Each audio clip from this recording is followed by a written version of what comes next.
Hello students, welcome to another class of GK and today's topic is speaking in public। आपका स्वागत है GK की class में और आज का जो विषय है वो है स्पीकिंग इन पब्लिक। आइए जाने इसके बारे में। We need to have good communication skill if we are trying to give directions to a person who is new in our area। आपकी अगर बात करने की क्षमता अच्छी या कुशलता के साथ है तो आपके क्षेत्र में कोई नया शख्स आएगा तो आप उसको अच्छे से वो चीज़ें बता सकते हैं, उसके एड्रेस को बता सकते हैं। और if we are speaking in front of large audience या फिर बहुत से लोगों के बीच में हमें बोलना हो तो good communication is the key to success. अच्छे से बात करना या गुड कम्युनिकेशन जो है वो किसी सफलता की कुंजी है। It boost our self confidence, ये हमारे सेल्फ कॉन्फिडेंस को बढ़ाता है। एनहांसेस आवर रेपुटेशन, हमारे रेपुटेशन को बढ़ाता है। And opens up countless opportunities, और हमारे लिए ढेरों अपॉर्चुनिटीज़ के रास्तों को खोलता है। Given below are some tips of how to speak in front of an audience. यहाँ नीचे दिए गए कुछ तरीके हैं जो आप लोगों के सामने कैसे बात करें। स्पीक क्लियरली, साफ बोले, बिल्कुल आखिरी शब्द बोलते बोलते आखिरी शब्द को बिल्कुल धीमा ना कर दें कि समझ में ना आए। Second, speak with confidence, confidence के साथ बोले बिल्कुल। और जब इसकी प्रैक्टिस करें आप अपने किसी मित्र के साथ या किसी अपने रिश्तेदार के साथ, ताकि आपको कॉन्फिडेंस बिल्डअप हो सके। स्पीक इन शॉर्ट सेंटेंस, कम शब्दों का इस्तेमाल करके अपनी बातों को रखने का प्रयास करने की कोशिश करें। बी फ्रेंडली, लोगों से फ्रेंडली होकर के बात करें, ताकि जब फ्रेंडली होंगे आप तो बहुत कम समय में लोगों के मनों को या दिलों को जल्दी से आप जीत सकते हैं। द स्टार्ट इज़ इम्पॉर्टेंट, जब बातचीत करना हो तो ये शुरुआत बड़ी ज़रूरी और मायने रखती है। You could begin with a short anecdote और अ जोक, आप किसी छोटी बात से या फिर किसी एक छोटे जोक से आप शुरुआत किसी भी बात की कर सकते हैं। मेक आई कॉन्टैक्ट, जब आप बात करें तो आपका आँख से आँख मिला करके बात करना काफ़ी मायने रखता है। Look at the audience when you speak, जब आप लोगों से बात कर रहे हो तो आप लोगों की तरफ देख के बात करें। मॉड्यूलेट योर वॉइस, अपनी आवाज़ को मतलब हिचकिचाए नहीं बोलने में या हेजिटेट ना हो। Don't speak in the same tone, मतलब कहने का एक ही टोन में लगातार ना बोलते रहें, जैसे कि कोई टेप किया हुआ शब्द है वैसे नहीं। अपने आवाज़ को बदलते रहें। Prepare, remember who fails to prepare is preparing for the failure, ये याद रखें कि जो तैयारी नहीं करता जो नहीं करता वो उसके लिए वो चीज़ असफलता आगे तैयार रहती है। सो प्रिपेयर वेल, अच्छे से तैयार करें। And don't walk off abruptly, once you finish your speech remain there is a few seconds, जब आप अपनी बात बंद करें तो उसके बाद थोड़ा समय ज़रूर रखें या दें। राइट येस और नो इन द बॉक्सेस, आपको येस और नो अपने हिसाब से लगाना है उन बातों के लिए जो यहाँ दी गई हैं। We all need to speak in public from time to time, हमें पब्लिक के सामने समय समय पर बोलते रहना चाहिए। ये आपके अनुसार है, आपको ऐसा लगता है तो आप येस या नो अपने क्षमता या कुशलता के हिसाब से कर सकते हैं। All of us are confidents when speak in front of an audience, हम सभी जो है बिल्कुल कॉन्फिडेंट होते हैं जब लोगों के सामने बोलते हैं, ये ज़रूरी नहीं होता सबके लिए। प्लान योर स्पीच वेल, आपको जब कुछ बोलना हो तो उसके लिए तैयारी करें पूरी। Think of what your speech is about and how you are going to present your points, आप अपने जो स्पीच देना उसके बारे में सोचें, तैयारी करें अच्छे से जो बोलना है आपको।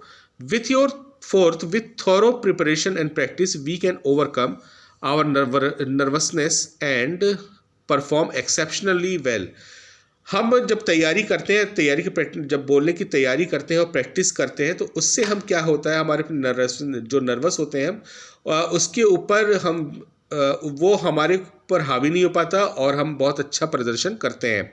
और body language is important while speaking in public, हमारा बॉडी लैंग्वेज बहुत मायने रखता है जब लोगों के बीच में बोलते हैं।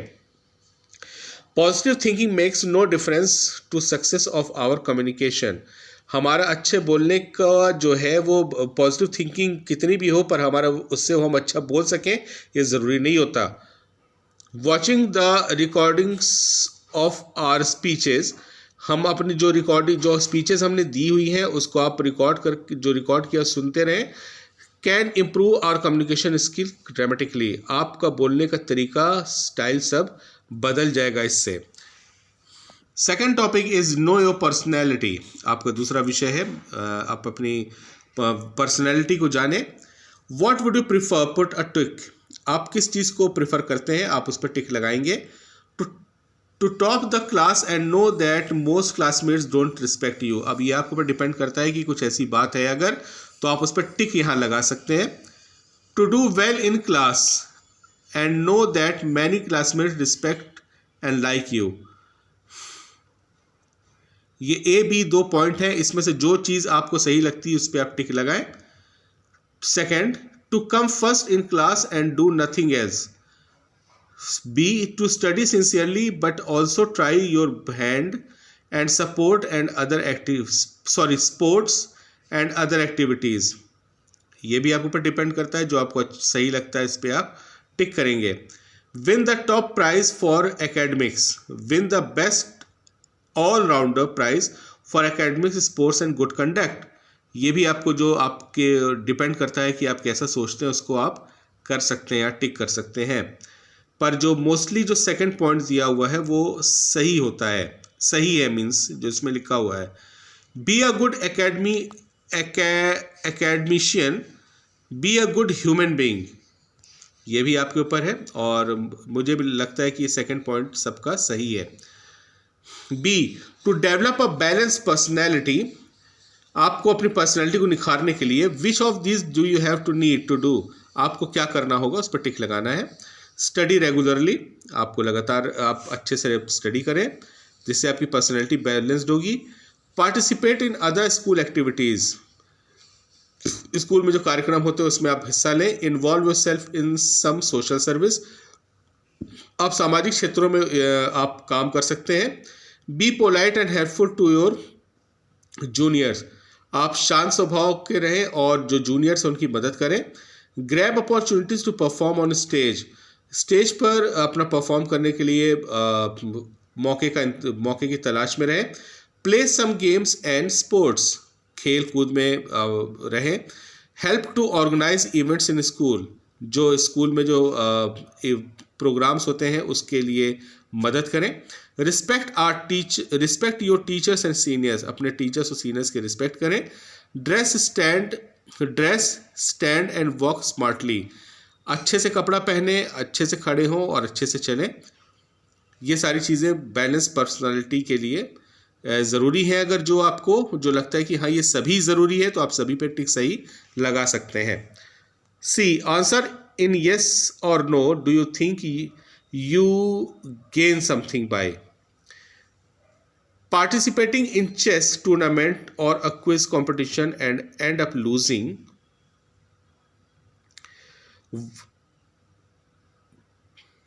Second, working hard for a stage production when you are not going to be seen on the stage even once. आप स्टेज प्रोडक्शन के लिए आपने मेहनत की लेकिन एक बार भी देखने नहीं गए, तो उस पर येस और नो का आपको निशान लगाना है अपने अनुसार कि आपने क्या किया है, कैसा करते हैं आप उसके लिए। Helping to decorate the school auditorium before function, school auditorium में जब स्कूल फंक्शन होता है तो ऑडिटोरियम को सजाने का काम आप करते हैं।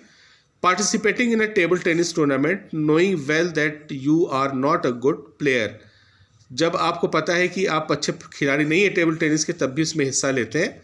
Staying back after school hours to cheer your school football team, school के बाद छुट्टी होने के बाद भी अपने फुटबॉल टीम के साथ आप हंसी मजाक करते हैं या चीयर करते हैं, खुशियां मनाते हैं स्कूल के बाद भी।